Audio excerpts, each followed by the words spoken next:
Your Excellencies, distinguished ladies and gentlemen, our next speaker is a development economist, co-chair of AU Africa Risk Capacity, amongst other things she's done for our continent and globally. That is why I know that she understands the fact that capital formation is shifting from the entrepreneur who invests in the future to the pension trustee who invests in the past. We're very lucky to have her as our finance minister and coordinating minister for the economy. She believes that when we get our pensions right, you win. Please welcome Dr. Ngozi Iweala.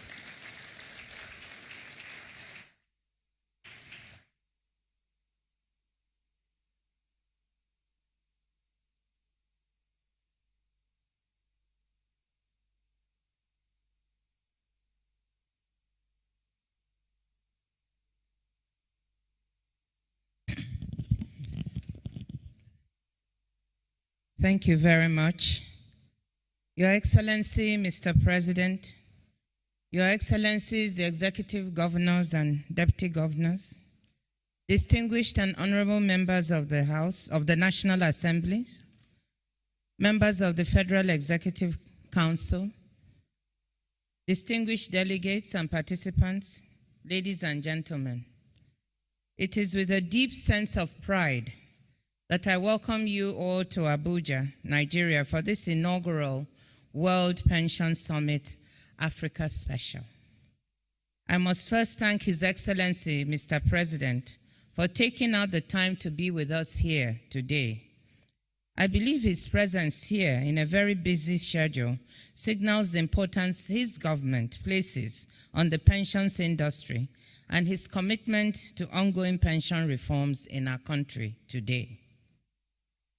I also wish to thank the Director General of our National Pensions Commission, Mrs. Chinelo Anohu-Amazu, and her team for all the work they've done to ensure this year's summit is a success.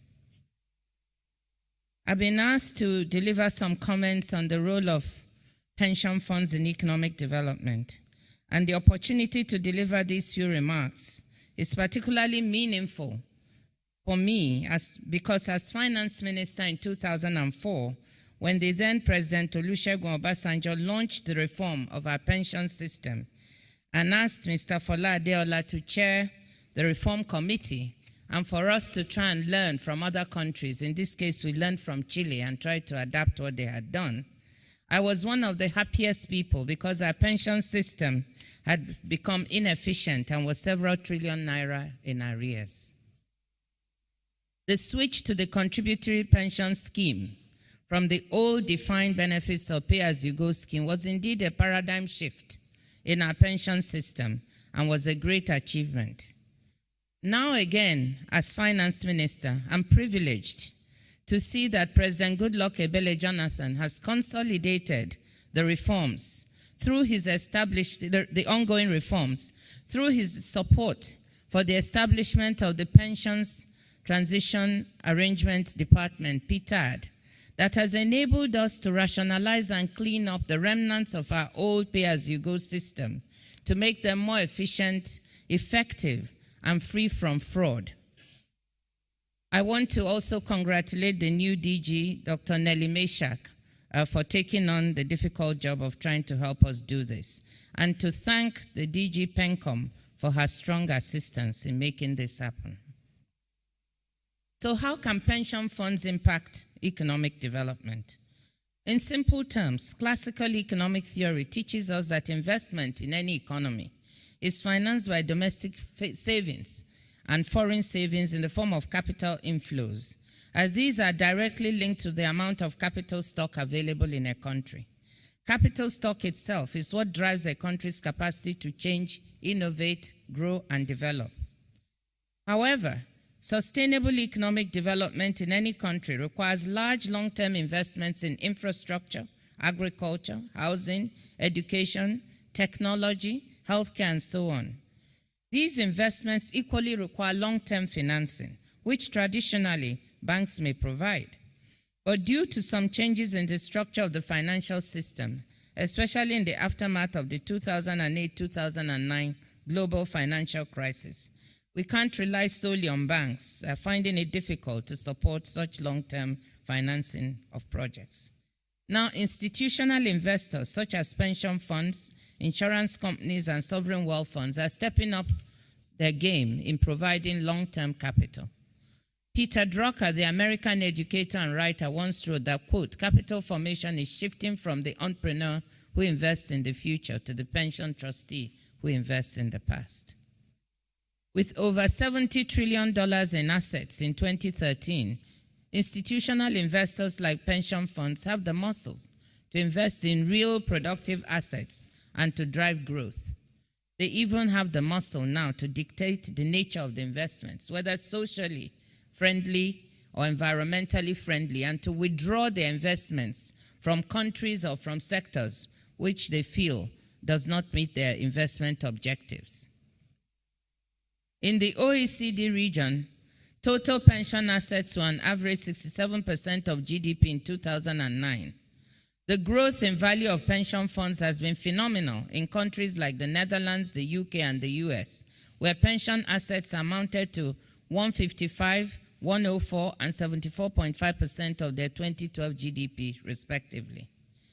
In Africa, the story is just emerging. Countries like South Africa have been at it for a long time. Namibia, Nigeria, Kenya, and others are also beginning to come out as countries where pension assets are a significant proportion of GDP. In Nigeria, we have gone from about $4 billion equivalent in 2007 to $25 billion now, about 9.7% of our old GDP and about 5% of our rebased GDP. We are positioned to do more, and I know that with the emerging drive to expand the base, we'll be able to contribute to this as the future emerges. I expect that 2 decades from now, Nigeria should have pension assets exceeding $100 billion. In most economies, pension funds are now considered as very powerful pools of investable funds to stem the trend of recession. For example, the European Union, along with the governments of Ireland, UK, Denmark, and Netherlands, among others, are implementing initiatives to tap into the country's large pools of pension assets to help spur economic growth. These moves have been prompted by 2 factors: constraints in borrowing that several EU countries face in light of their debt crisis, and a volatile market environment that limits institutions' appetites for equities. So there is no doubt, therefore, that pension funds with their size and long-term investment focus can stimulate growth in local economies. However, we are happy to have this Africa Pension Summit because the contribution of African pension funds to the growth of African economies is still rather low. And as I said, it's a low percentage of GDP in many countries, but it's improving. We need to capture a significant proportion of our workforce, especially those in the informal sector, into our pension systems. We need to encourage countries to switch to the contributory pension scheme. Furthermore, we are yet to fully harness the potential of pension funds as a source of development, especially in infrastructure where the financing gaps are huge and where long-term financing is required. Infrastructure financing is still seen largely as part of government's responsibilities, and we don't deny that. But the trend in government's budget demands that we look to pension funds and other sources for this kind of investable pool. So in this regard, in addition to switching to this contributory system, we also need to review regulations and laws governing the investment of pension funds. In Nigeria, for example, we've reviewed our regulations several times, but you recently heard about this last review of the Pension Reform Act of 2004, which the DG spoke about. This has been amended in 2014 to strengthen several aspects of the law. It's not only the strengthening of the punitive aspects for those who would mismanage, misappropriate pension funds, but also to give more flexibility so that we can use our resources as good investable source of good investable pool of savings. In this regard, I would like to thank the National Assembly for approving this, passing this law, Mr. President for signing it, and the Attorney General and the DG for their role in getting it done. It's really a very important law for us. Similarly, the NSIA and GrantCo, a development finance fund, whose key objective is encouraging private sector involvement in domestic financing of infrastructure, are entering into an arrangement to explore the potential creation of a Nigerian credit enhancement facility with the specific objective of attracting the investment interest of a pool of capital for whom safety is paramount, such as the pension funds. So we are not unmindful of the need to ensure that even as we draw on these pension resources, we also have to provide the means to ensure that those who have put their money down get it back with added interest. But this is not enough. More needs to be done, and I know that we will do more in the Nigerian economy and also in Africa to ensure that pensions and pension resources take their rightful place in our development. Your Excellencies, distinguished ladies and gentlemen, the Nigerian experience has demonstrated the huge potential in Africa to locally generate long-term finances that will meet our needs for economic development. We need to be mindful of the way in which we craft our laws that guide these resources so that we can also use them to invest within the continent and not outside to ensure our own development. On a final note, let me state that Africa, a continent of 54 unique countries, is beginning to fulfill its promise as the true land of opportunity it has always had the potential to be.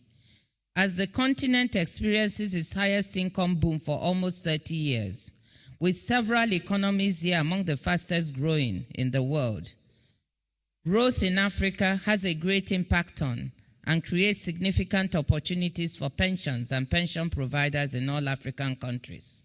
I hope that this inaugural World Pension Summit Africa Special will be a platform for sharing the key lessons learned amongst African countries, focusing on how we can adopt best practices also from emerging and developed economies to ensure that all our workers have security in retirement. As we seek growth and development, as we seek to eradicate poverty, we must also ensure stability, security, and integrity to protect the pensions of African workers. Thank you very much for listening.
Since his coming to power, he had made sure that his mantra remains transformation, transforming every sector of our national life, even transforming the pension sector.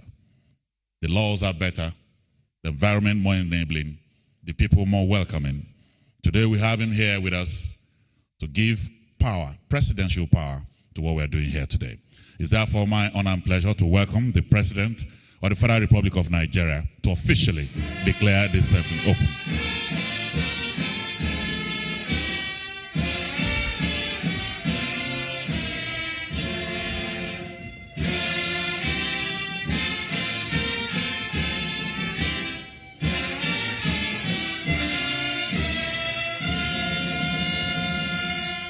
Thank you. Please be seated.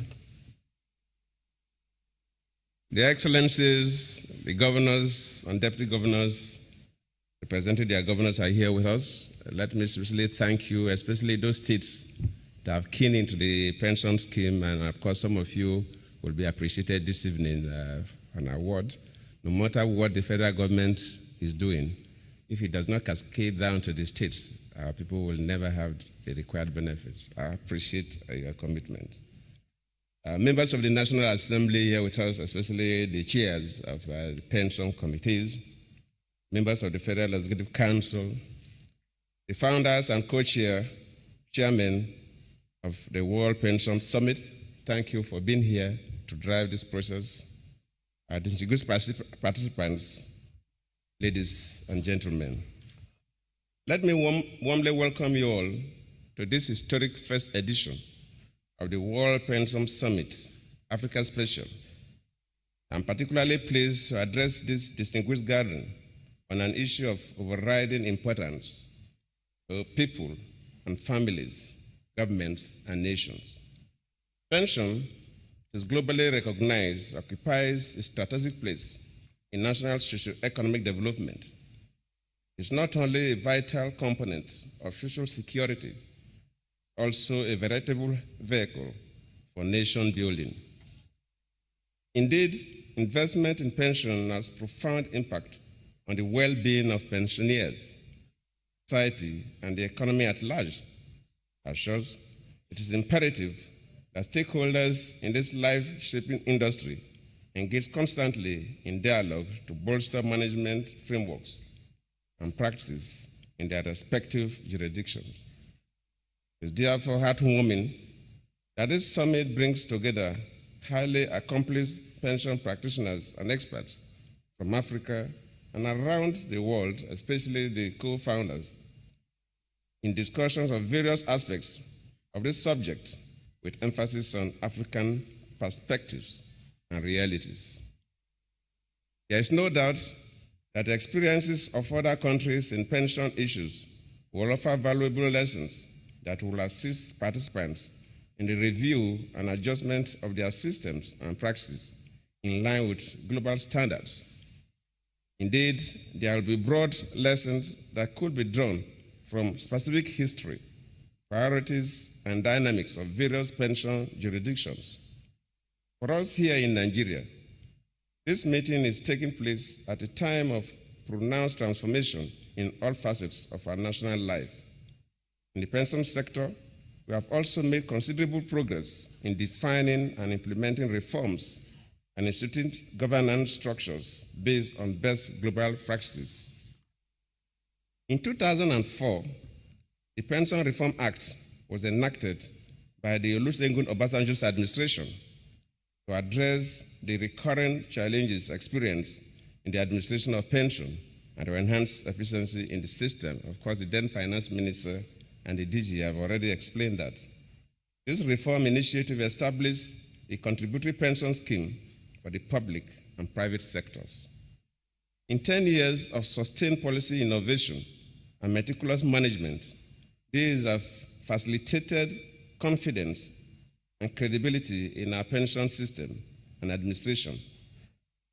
It also strengthened our pension institutions as we transit from a deficit of about 2 trillion naira then, that's about $12.9 billion in 2004, to accumulate pension assets of over 4.21 trillion naira, that is about $27.2 billion by March this year.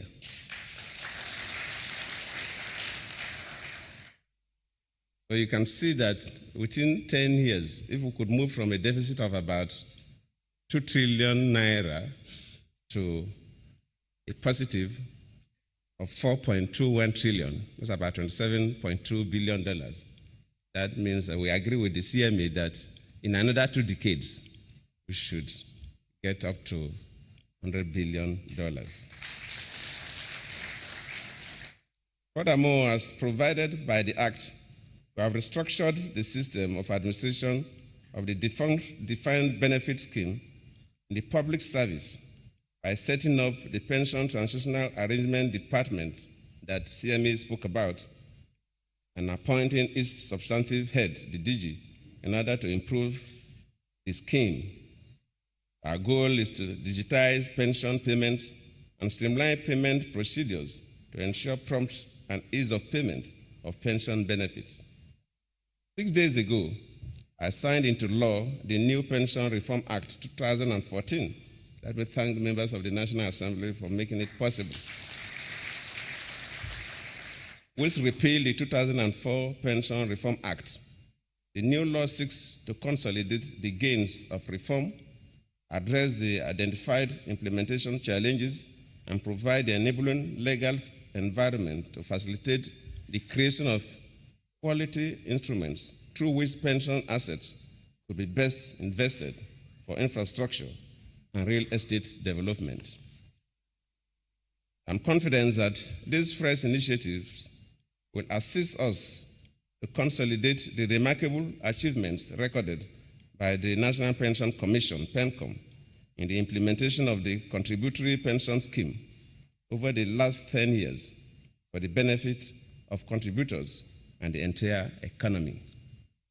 It's our expectation that PENCOM will put in place the necessary regulatory and supervisory framework to facilitate and accelerate the objectives of the reform, most especially ensuring the safety of pension assets and hence workers' security in retirement.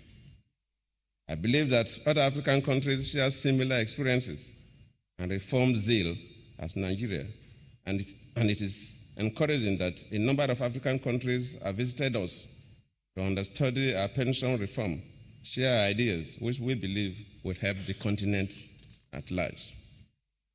As we commit to share experiences and seek growth, let me conclude by emphasizing that the protection of pension assets for the payment of retirement benefits as and when due should always be our paramount objective.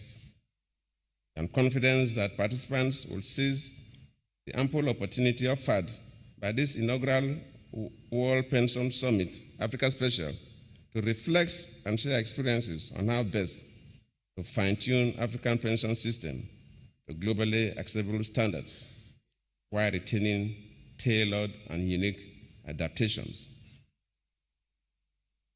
Let me also express our own concerns about some of you who came in to Abuja over the weekend. I think one of the co-founders mentioned that the issues about the airport, because we are just trying to resurface the runway, and I think it caused some problems. I think the coordinating minister of the economy, the FCT minister, and the aviation minister must meet that Abuja's second runway must commence next year.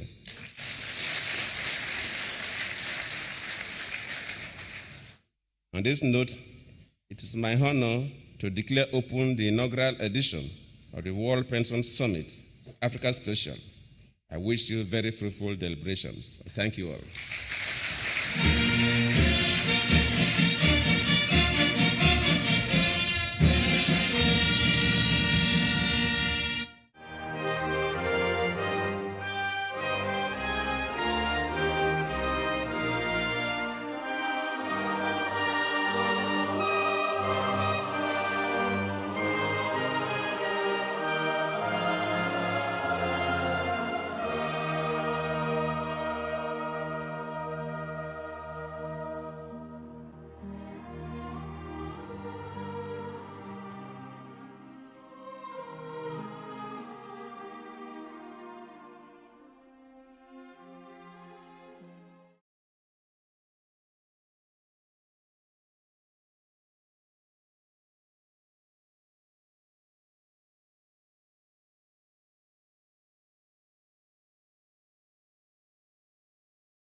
to the keeper.